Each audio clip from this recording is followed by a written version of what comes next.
चलो भाई, तो आज हम लोग बात करेंगे आइसोथर्मल प्रोसेस की स्लोप की, उसके डेरिवेशन की बात करेंगे, है ना। क्योंकि काफ़ी सारे ऐसे स्टूडेंट्स हैं जिन्हें ये तो पता है कि आइसोथर्मल प्रोसेस की स्लोप क्या होती है, लेकिन वो आई कैसे है, इसमें उनको कन्फ्यूज़न है ना। तो इसे हम लोग डराइव कर लेते हैं और इसके ग्राफ को भी हम लोग देखेंगे, है ना। तो हम लोग बात करते हैं derivation of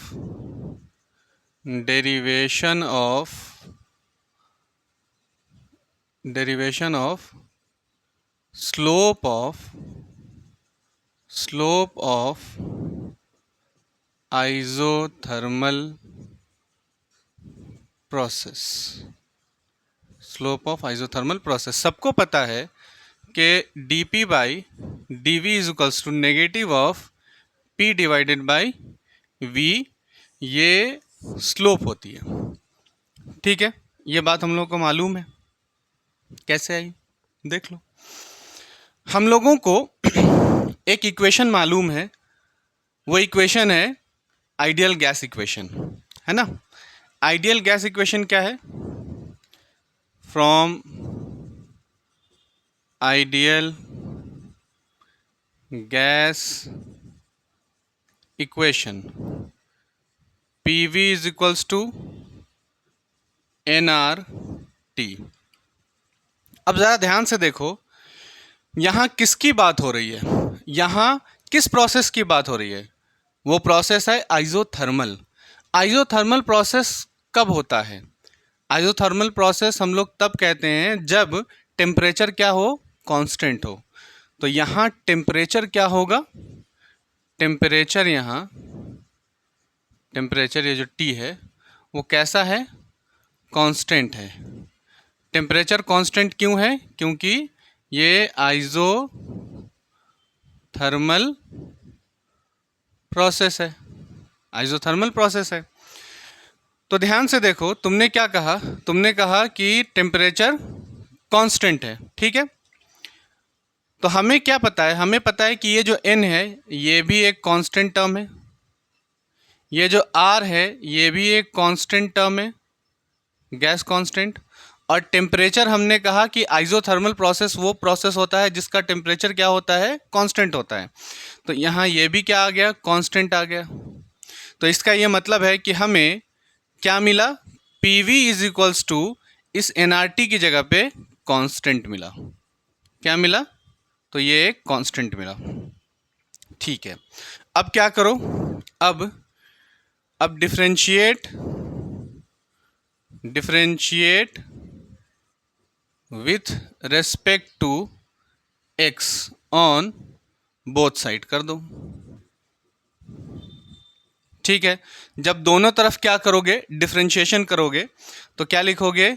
d by D x of PV is equals to में d by d x of constant. ठीक है, यहाँ तक तो बात क्लियर हो गई। अब ज़रा यहाँ ध्यान से देखो, ये PV है, क्या दोनों के दोनों मल्टीप्लाई में है? इनका प्रोडक्ट हो रखा है। तो यहाँ हम लोग क्या यूज़ करेंगे डिफरेंशिएशन का? वो कौन सा रूल यूज़ करेंगे? वो रूल यूज़ करेंगे प्रोडक्ट वाला, है ना।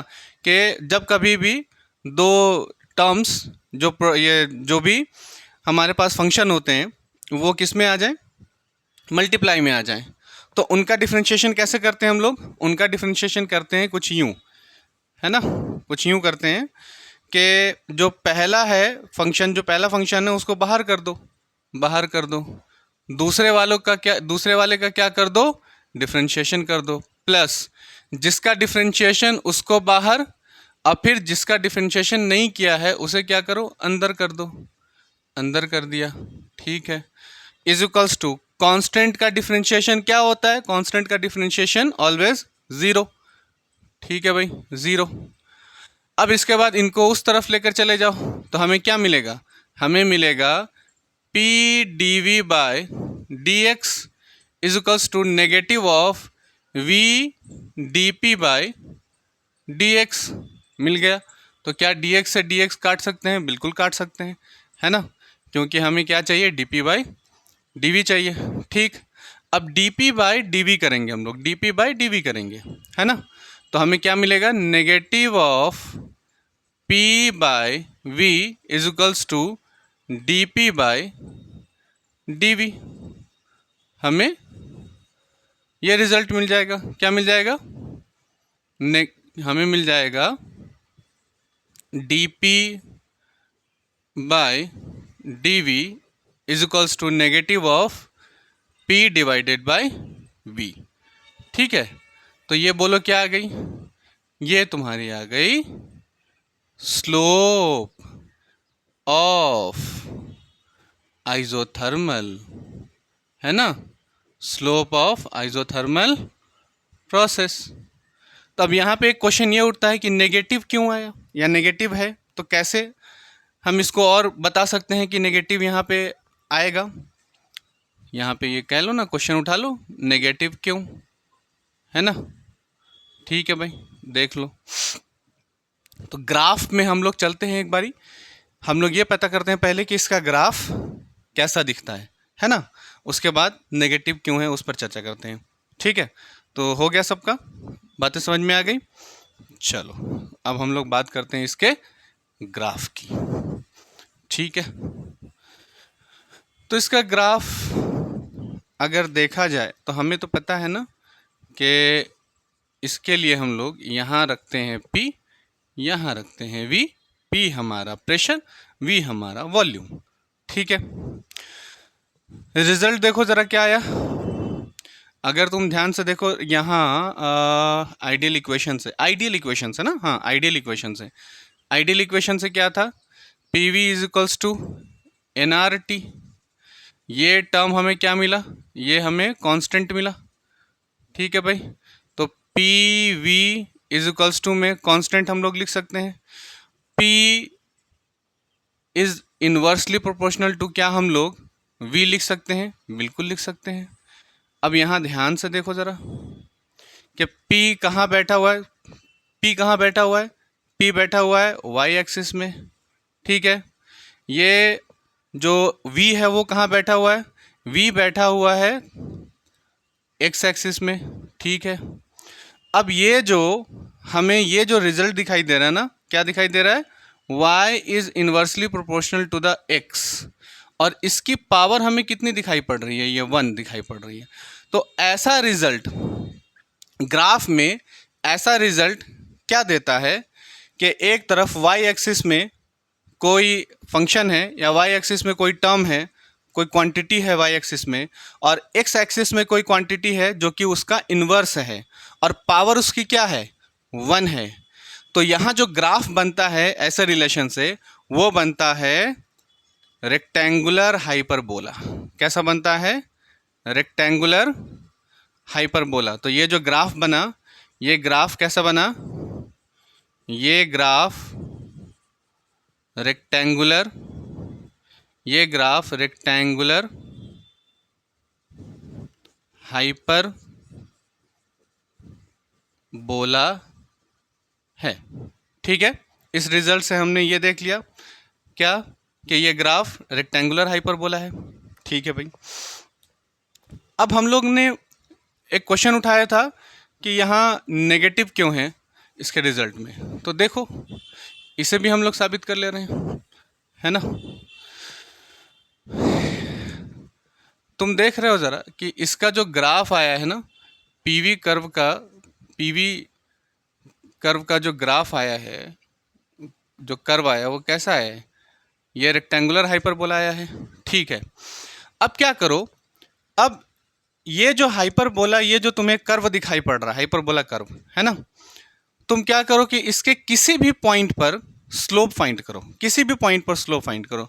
हमने क्या कर रहे हैं, इस पॉइंट पर स्लोप फाइंड कर रहे हैं। ठीक है ना, तो ये P पॉइंट पर हमें क्या चाहिए, ये P ना मानो, इसे क्या मान लो, इसे मान लो Q, इसे मान लो M पॉइंट, M पॉइंट है ना, M पॉइंट पर स्लोप चाहिए, M पॉइंट पर क्या चाहिए भाई, स्लोप चाहिए। ठीक है, तो जिस भी पॉइंट पर हमें स्लोप चाहिए होती है उस पे हम लोग क्या करते हैं, एक टेंजेंट ड्रॉ करते हैं, है ना। तो अब इस पॉइंट से टेंजेंट ड्रॉ करो। टेंजेंट वो लाइन होती है जो पॉइंट को स्पर्श करती हुई, पॉइंट से टच करती हुई क्या होती है, वो जाती है। हाई स्कूल में हम लोगों ने इस बात को देखा था, ठीक है। तो ये टेंजेंट ड्रॉ किया, टेंजेंट ड्रॉ किया। अब हम लोग क्या करते हैं, ये जो पॉजिटिव एक्स एक्सिस है, पॉजिटिव एक्स एक्सिस से एंगल ड्रॉ करते हैं। पॉजिटिव एक्स एक्सिस से एंगल ड्रॉ किया, है ना, एंगल ड्रॉ किया, ठीक है। एंगल ड्रॉ किया। जैसे ही तुमने ये एंगल ड्रॉ किया तो ये एंगल कैसा दिखाई पड़ रहा है, एक्यूट दिखाई पड़ रहा है या ऑब्ट्यूज दिखाई पड़ रहा है। तो तुम अगर इसको देखोगे ना, ध्यान से देखो ज़रा, ये है ना ऐसा, ये ऐसे है, ये परपेंडिकुलर है ऐसे, है ना। और एंगल 90 डिग्री से क्या बन रहा है, ज़्यादा बन रहा है। ये 90 डिग्री से क्या बन रहा है, ज़्यादा बन रहा है। तुम यहीं पे अगर परपेंडिकुलर ध्यान से अगर ड्रॉ कर दो, है ना, 90 डिग्री से ज़्यादा बन रहा है। इसका ये मतलब है कि यहाँ जो एंगल बन रहा है वो कैसा बन रहा है, ऑब्ट्यूज एंगल है। कैसा एंगल है, ऑब्ट्यूज एंगल है, ऑब्ट्यूज एंगल। और जब भी ऑब्ट्यूज एंगल बनेगा स्लोप कैसी आएगी, नेगेटिव। स्लोप कैसी आएगी, नेगेटिव। तो स्लोप कैसी, स्लोप यहाँ कैसी, नेगेटिव, ठीक है। और स्लोप हमारे पास क्या है, dp बाय dv। तो कैसी आएगी, नेगेटिव। इसलिए स्लोप कैसी है, नेगेटिव है। तो इसे हम लोगों ने ये भी प्रूफ कर दिया कि स्लोप नेगेटिव क्यों है। सही है, चलो।